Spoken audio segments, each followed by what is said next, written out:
Emparadox Rex. You all know him well. And if you guys do not, go watch my oldest video. So, anyways, for those of you who do know him, you guys know that he had a challenger from Earth Fox's Carnorageous Rex. And in that fight, he lost. Emparadox did. And after that, Fireboy decided to clone him, and then decided to feed him to Ares, his hybrid. And then, after that, I created an Emparadox 2.0, or as I called him, Entile. But Fireboy pointed out some flaws with him. While I do personally think he over-exaggerated them, the flaws are still present. So, today, I am creating the final, hopefully, in the most powerful version of the Emparadox Rex. So, let's get started, shall we? Starting off as the base, I've chosen the Shintangosaurus. Now, the Ingentia Prima has finally been put to rest as the base for the Emparadox Rex.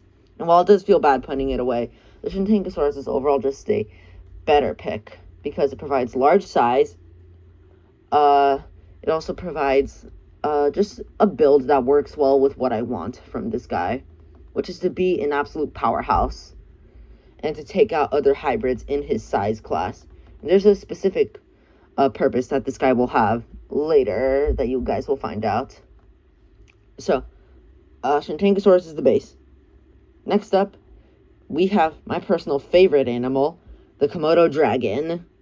Now, a very familiar household name in the hybrid wars, the Komodo dragon provides many, many useful traits for this creation, which is iron-coated teeth. That's right. This creature is going to be predatorial. So, yeah.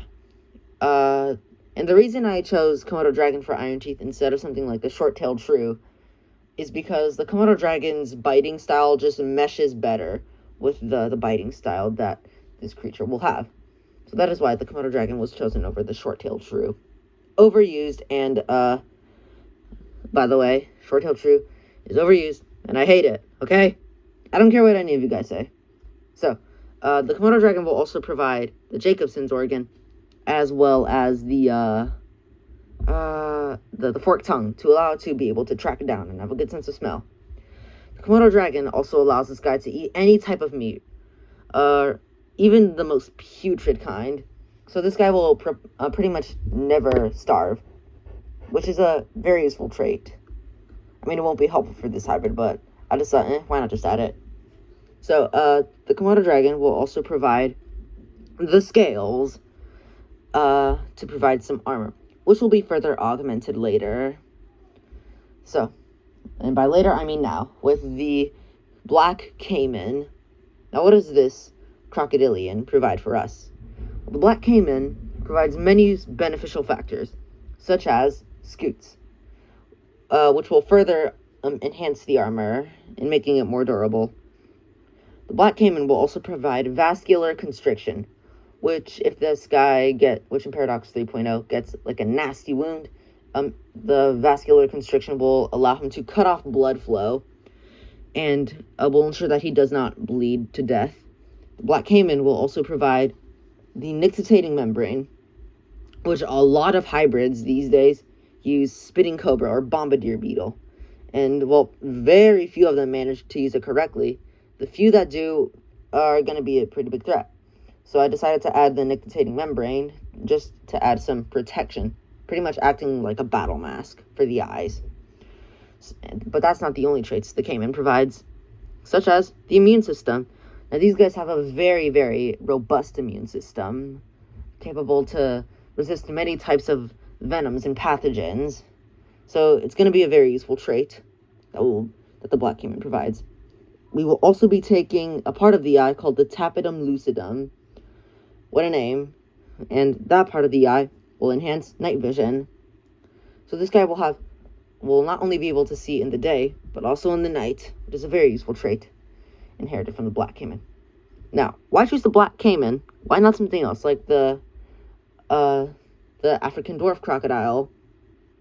they have more armor, and they pretty much would provide all the same traits as the Black Caiman. So why choose the Black Caiman? I gotta be honest with y'all, I like the Black Caiman. It's my favorite crocodilian. Nobody can stop me from using it, okay? I don't care what anybody says. I'm using it. So, whatever. To make the armor even better, I've chosen my personal favorite fish species, the alligator gar. Now, what does this fish provide with the genome? It gives us a scales reinforced with ganoin, which, believe it or not, alligator gar scales, the outer layer, is 3 times as durable as that of an arapaima. So, by taking the ganoin layer and layering it on top and layering it into the Komodo dragon scales and scutes, this will make it a nightmare for anybody to want to pierce the armor. So it's going to be a very useful trait for us.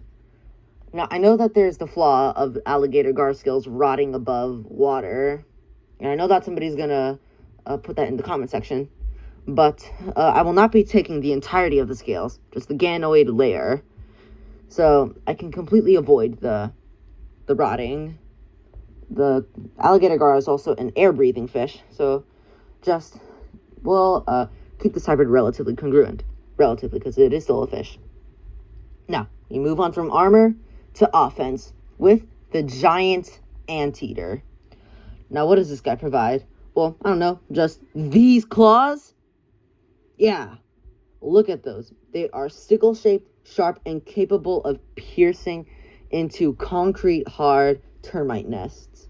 And scaled up to the size of the Shantangosaurus, these arms are going to be tearing through things like with ease.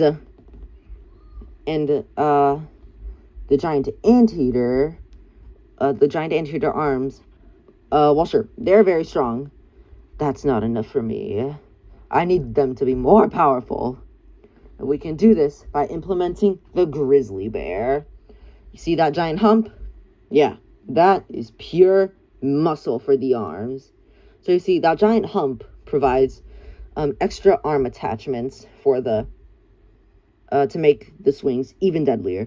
And again, scaled up to the size of the Shantangosaurus with the giant anteater claws, this swipe will be devastating.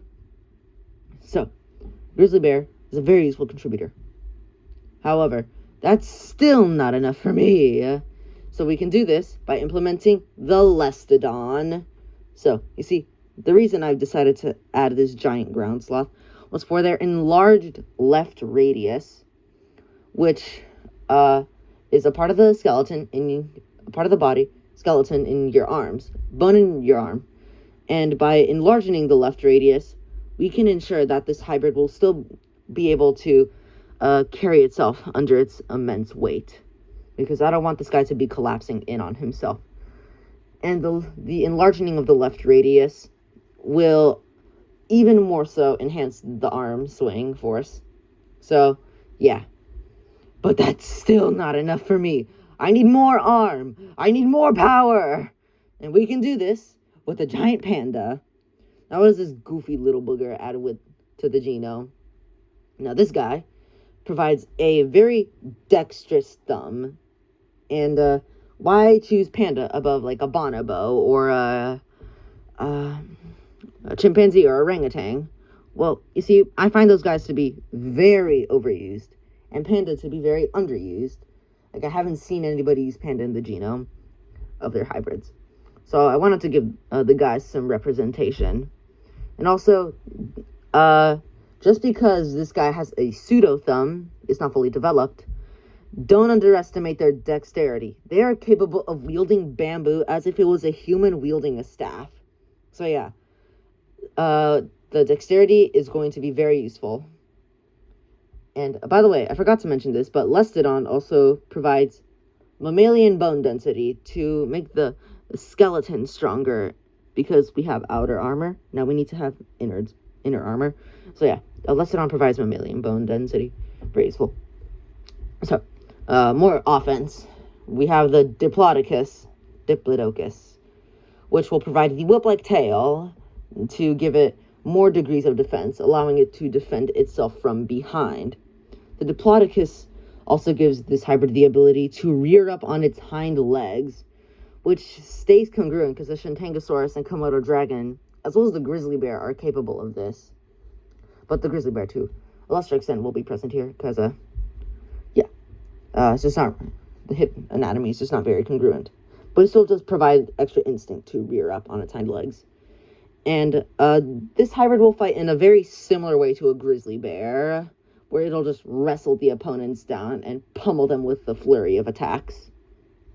So yeah, the Diplodocus will also provide an enhanced growth rate, so this guy will grow up a lot faster, and it'll also give air sacs, which will allow this guy to disperse heat a lot easier, and just provides a constant breathing mechanic. So this guy it adds some extra stamina to the hybrid. To further augment the tail, oh, by the way, the Diplodocus also adds the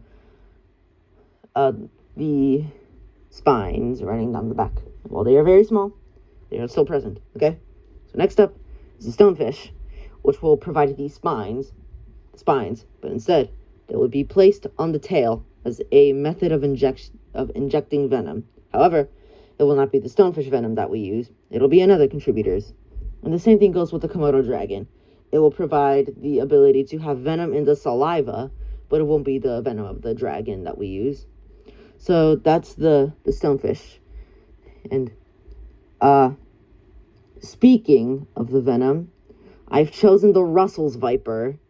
Now, while this may seem like an odd pick, the Russell's Viper has a very, very unique ability with its venom, where it literally causes blood to congeal inside of an opponent's body. So basically, instead of your heart pumping like a liquid, it is instead pumping full-on jello. So, yeah. And this venom is very fast-acting. So, the Russell's Viper will be a very useful contributor. And it has two methods of injection via the whip-like tail and the bite. So, very deadly contributor. So, next up, we have the Allosaurus annex, which will provide the head and neck. So basically, the head is very pressure resistant, so it'll allow it to tank more blows.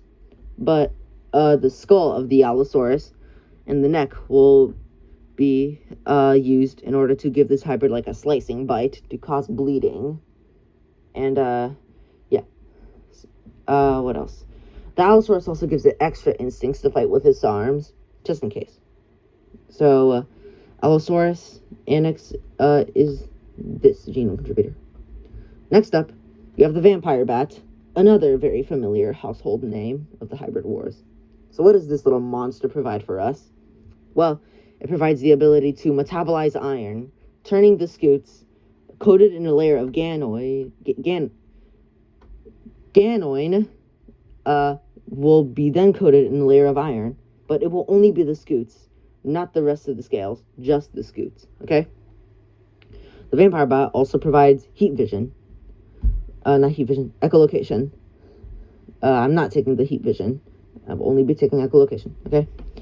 So, this guy can nearly see in pitch black, dark ambient areas, not only thanks to the tapetum lucidum, but now also thanks to echolocation. So the vampire bat also gives the ability to close off its eardrums. Now, while this may seem like a random ability, I've seen some hybrids use howler monkey DNA to provide reinforced vocal cords and allow it to have a deafening screech. So by implementing vampire bat's ability to close off its ears, this will allow that this hybrid will not lose its hearing when in combat. So yeah, that is the purpose of the vampire bat. And it also gives it some disease resistance. And next up, now we have pretty much, I think, all the physical traits. Yeah, I think we do. The time to move on to the most important part of any animal, the brain. What is a warrior without a mind? So, to start off in the intelligence department, we have the raven, which will contribute to tool usage. So while we have the dexterity to use tools, we do not have the instincts to use tools. So the Raven will provide that part of this hybrid, as well as increasing problem solving. Oh, by the way, I forgot to mention, but the Komodo dragon also provides some facial recognition, which will be useful for the purpose of this hybrid. So that's the Raven. Next up, we have the Orca, which provides the hybrid with an enhanced social behavior, as well as the ability to work in groups, which will be very useful for this hybrid. And lastly, we have the red-tailed hawk. What does this bird contribute to the genome? Well, it provides the hybrid with not only enhanced vision, so it has very good night vision, but it can also see you from miles away. The red-tailed hawk will also provide the hybrid with trainability, as well as being further bolstered by the orca and the raven. Now, why do I need this hybrid to be trainable, you ask? Well, you see, Inferno Dragon Genetics has a new program known as the Hybrid Extermination Program, where we send out hybrids, our creations, to take out hybrids that have been causing too many problems, such as having a negative effect on the ecosystem, having taken too many human lives, etc., etc. So, with the trainability, Emparadox Rex 3.0 is the first hybrid of our hybrid extermination program. That is why I need this guy to be trainable, because his purpose is literally to hunt down other hybrids, to keep their populations in check. So yeah, now with the genome out of the way, it's time to get to the metrics, which are coming at a length of 12 meters, a height of 6 meters when quadruped, and 7 meters when biped. And I haven't calced it when standing fully upright, but I would say something like 10 meters, and a weight of up to 20 tons.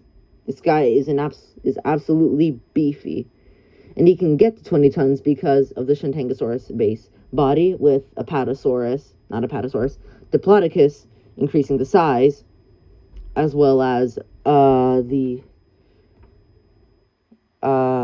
mammalian bone density from Lestodon. Now, time to reveal our Crimson Dragon. Introducing Emparadox Rex 3.0 in all of his glory. His scientific name is the Vermiculus draconex, name meaning the Crimson Dragon. Now, the specimen you are looking at here is our largest, strongest, most trainable, the smartest, and is basically just the peak in every format. Now, what is his nickname, you may be asking? It is none other than Reaper, named after Reaper Ash from the Hunger Games. This hybrid is an absolute unit, being tasked with going out into the wild and taking out hybrids that have been posing too much of a problem. Now, by the way, if this skull looks too short to be Allosaurus, that is my fault, because I ran out of space to draw on the paper. So just know that his skull is longer, if it needs to be. So yeah, what do you all think of Reaper? I'm very proud with how this guy turned out, and I've been working on him for such a long time now. And I actually have multiple hybrids that I want to put Reaper up against. And if you want your hybrid to be put up against a Reaper, then just comment him down below, or her, whatever. So yeah. Let's see if your hybrids will be able to stand up against the Crimson Dragon's iron teeth and claws and his Factor X bite and whip-like tail. So, let me know if there are any flaws with him in the comment section that I did not see. And, yeah, just see ya. Hello, everybody. I'm the lead geneticist here at Inferno Dragon Genetics, and the creator of Reaper. So, we are very pleased with how he has been coming along, and his training is going very well. But now it's time to send him out on his very first mission. And this mission is just no ordinary mission, because it is very important to us here at Inferno Dragon Genetics, because we will see if Emparadox Rex 3.0 can avenge the original 1.0.